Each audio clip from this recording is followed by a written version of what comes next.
움직임을 재훈련시키는 것은 신경계를 재배선시키는 것과 같습니다. 이것은 통증과 신경계 사이의 관계를 이해하는 데 도움이 되고 완화시킬 수 있습니다. 움직임의 통증에 어떤 도움이 되고 어떻게 이 움직임을 또한 바꿀 수 있는지 이 움직임의 사용 방법을 알아보겠습니다. 신경계는 들어온 정보를 처리하고 조정하며 신체에 명령을 내리는 센터입니다.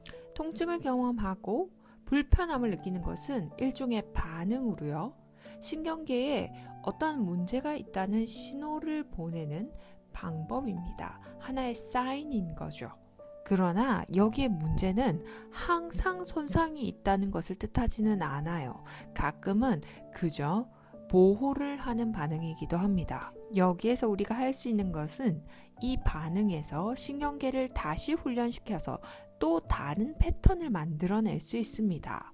패턴과 오래된 습관을 깨고 새로운 움직임을 만들어낸 것이죠. 통증이 아닌 편안한 신경계의 새로운 경로를 재프로그래밍 하는 것입니다. 그리고 새로운 패턴을 만들기에 앞서서 우리가 통증에서 어떻게 반응하는지, 어떻게 움직이고 있는지, 우리의 신경계가 이러한 움직임을 어떻게 해석하고 있는지 움직임의 원리를 이해할 필요가 있습니다. 지금부터 부드럽게 천천히 움직이며 나를 감각하고 관찰하며 호흡과 함께 움직이는 움직임을 해보겠습니다. 바닥에 몸을 눕혀서 몸의 무게를 최대한 땅쪽으로 놓습니다. 팔은 이렇게 위쪽으로 들어도 좋고 어깨나 팔이 불편하신 분은 그냥 아래쪽으로 내려서 하셔도 상관없습니다. 누군가 팔을 살짝 들어준다고 생각하고 올려지면서 어딘가부터 내가 힘을 써야 된다면 다시 그 속도로 내려옵니다. 팔이 들려질 때 팔의 무게가 어디로 이동되어지는지 보세요. 이렇게 무게가 이동될 때 팔이 들리기가 쉬워지는지 보면서 쉬운 움직임이 어떠한지 탐구합니다.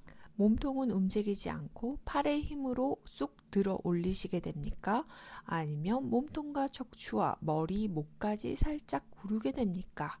신경계가 압력을 주거나 어떤 퍼포먼스를 만들어내는 것이 아닌 그런 부드럽고 천천한 움직임을 경험해 보십니다. 양쪽 팔을 들어 올릴 때 어느 한쪽이 더 무거운지 어느 한쪽이 더 어려운지 알아본 후에 움직임이 끝난 뒤 팔을 내리고 팔과 어깨의 형태가 변화가 있는지도 알아봅니다. 이번에는 한쪽씩 번갈아 가면서 견갑골을 들어 보겠습니다. 바닥에서 누군가 살짝 견갑골을 들어 올려주는 것처럼 어디까지 들려지는지 봅니다. 힘으로 으쌰 들지 않아요. 견갑골의 뼈가 늑골에서 분리되어서 약간 미끌하며 움직여지는지 알아봅니다. 이번엔 손을 모아서 손과 코가 같은 방향에 같은 라인에 있게 하고요. 이 손과 코가 함께 움직여 보세요. 머리가 구르고 경추도 아래쪽으로 흉추도 따라 움직여짐을 한마디 한마디 천천히 감각해 봅니다. 왼쪽 견갑골이 미끌 빠져나와서 오른쪽으로 구르게 되며 무게가 오른쪽 등으로 이동되는 것을 느껴보세요. 이때 호흡을 함께 하고 있는지 참고 있지는 않은지 체크합니다. 한쪽으로 무게 놓기가 훨씬 쉬우십니까? 한쪽으로 더 많이 가고 있는지도 알아봅니다. 손이 먼저 가거나 머리가 먼저 가는지도 확인합니다. 이번에는 팔을 아래쪽으로 놓고 천천히 한쪽씩 팔을 들어보는데 누군가 들어준다고 생각해 보세요. 힘을 주고 움직임을 만들어내는 것이 아니라 움직여짐을 경험해 봅니다. 이 움직임에는 팔의 무게가 몸통 어디로 전달됩니까? 몸통이 조금도 움직이지 않고 팔만 힘으로 들고 있는지, 팔을 들 때 어깨뼈와 몸통, 척추도 좀 구르게 되는지 확인해 보세요. 환경을 또 바꾸었을 때는 몸이 어떻게 반응하는지도 알아볼게요. 배 가슴을 바닥에 대고 늑골과 배가 충분히 바닥에 떨어지는 것을 경험합니다. 팔꿈치를 한쪽씩 부드럽게 누군가 들어준다고 생각하세요. 이때 견갑골이 좀 미끌 움직이게 되고 그러면서 그 안에 있는 늑골도 건드려지고 그 중간에 있는 척추와 경추도 움직이게 되면서 머리도 살짝 움직이게 되는지, 그 아래쪽까지 골반도 살짝 구르게 되는지, 이런 미세한 움직임들을 알아봅니다.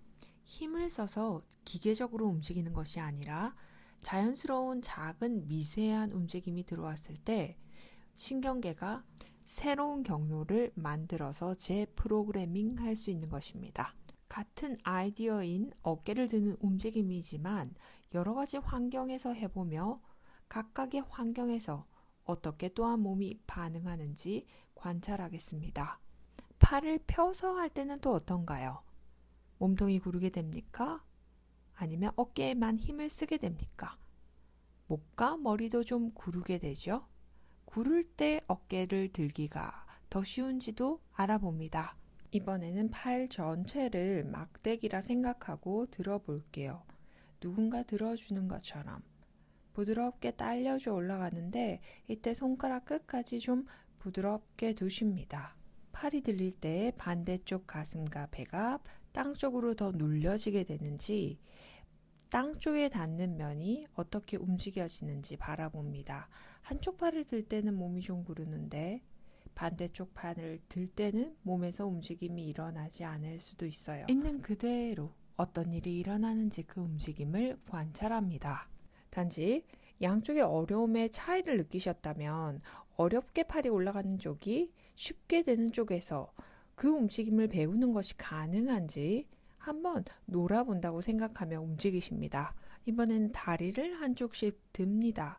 이때 고관절에서 살짝 구르면서 다리 끝까지 움직임이 일어나게 되는지, 다리 전체가 들릴 때 골반은 어떠한 움직임을 하는지 움직임을 따라가 보세요. 다리의 무게가 골반으로 전달되고 배 쪽으로도 좀 전달되면서 척추 전체가 움직이면서 어깨와 목까지 움직이고 있네요.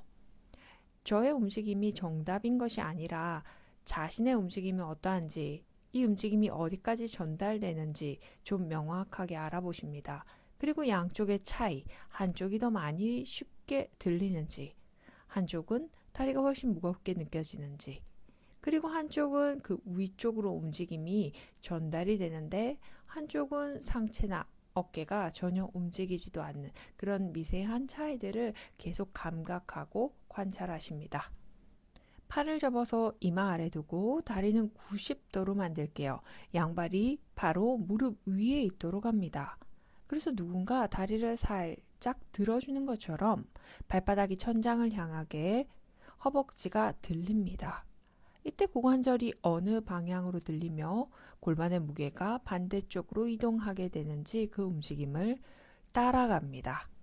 골반이 구르면서 배와 어깨 쪽으로도 머리 쪽으로도 이 움직임이 연결되고 있습니까? 지속적으로 일어나는 통증에 대한 반응을 바꾸기 위해서는 나의 신경계를 재배치해야 하고, 그러려면 천천히 수동적으로 게으르게 호흡하며 지켜보고 놀아봐야 된다는 사실을 잊지 마세요.